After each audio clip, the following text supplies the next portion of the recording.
And now, speaking of actors, let's talk about one of my favorite actresses of the past few years in Florence Pugh. She obviously had a big year last year with the Don't Worry Darling controversy. She is now back in a movie that had its fair share of controversy just due to who the director was and his relationship literally with Florence Pugh. That's Zach Braff. Zach Braff and Florence Pugh dated in real life and then broke up before this movie came out. This film is called A Good Person, which this is the fourth directorial effort by Zach Braff.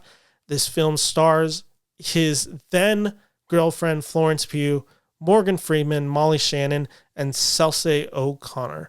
And this film follows Allison, who is played by Florence Pugh. She has it all. She has a successful career, wonderful friends, and a loving fiance until one day her involvement in a fatal accident takes the life of her fiance and soon-to-be sister-in-law. A year later, Allison finds herself addicted to painkillers and forms a relationship with her would-be father-in-law, played by Morgan Freeman, who helps her find a life worth living.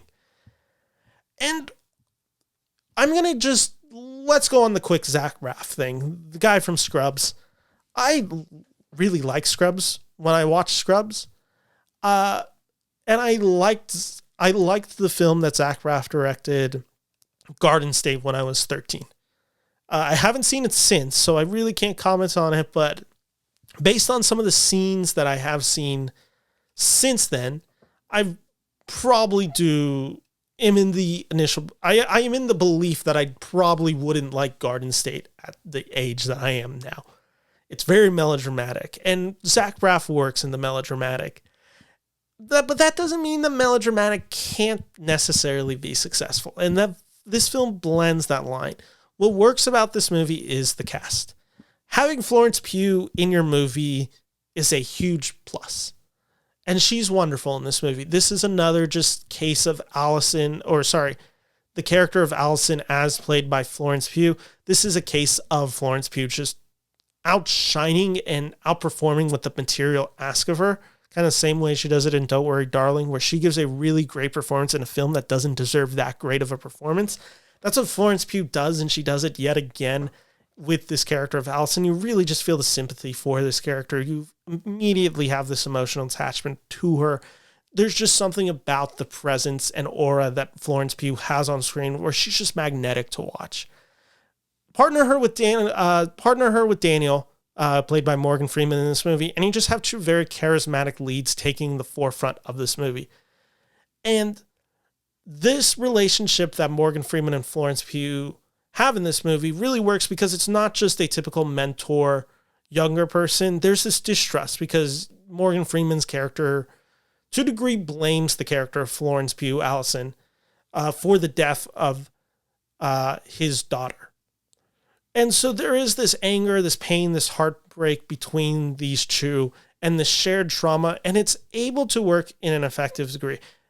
Zach Braff lays it on thick in this movie, and you can really feel, like I said, this melodramatic nature of it. It's very on the nose at times, especially with some of the drug use and certain scenes that happen in the third act, which I'll talk about in a second. It does have this feeling of a PSA movie where it's like, don't do drugs. And Zach Braff can struggle with this. And specifically in the third act, there's this weird choice revolving around the character of Daniel, his granddaughter, and Allison.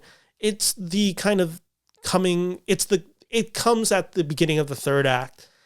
And it threatens to derail the movie entirely, where I'm like, oh God, any goodwill that this movie is about to just be completely lost.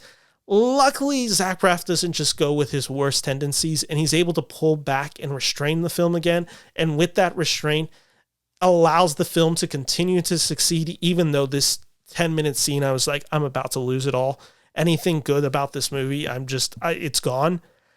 But like I said, when you have Florence Pugh, when you have Morgan Freeman, when you do have a natural comedic timing that Zach Braff is able to achieve because he is a guy who's worked in comedy for quite a while, he's able to hit those beats. There is enough to recommend about this movie. I don't think it's anything particularly great, but watching this movie, I thought it was endearing to a degree that worked for me, And unlike The Son, which I just talked about, this movie, I didn't feel its emotional manipulation quite as much. I felt a more natural progression of this story, and it felt way more easier to connect to the humanity of this story. Thus, for all that, I can recommend A Good Person. Again, not a great film, but a good film. 3 stars out of 5.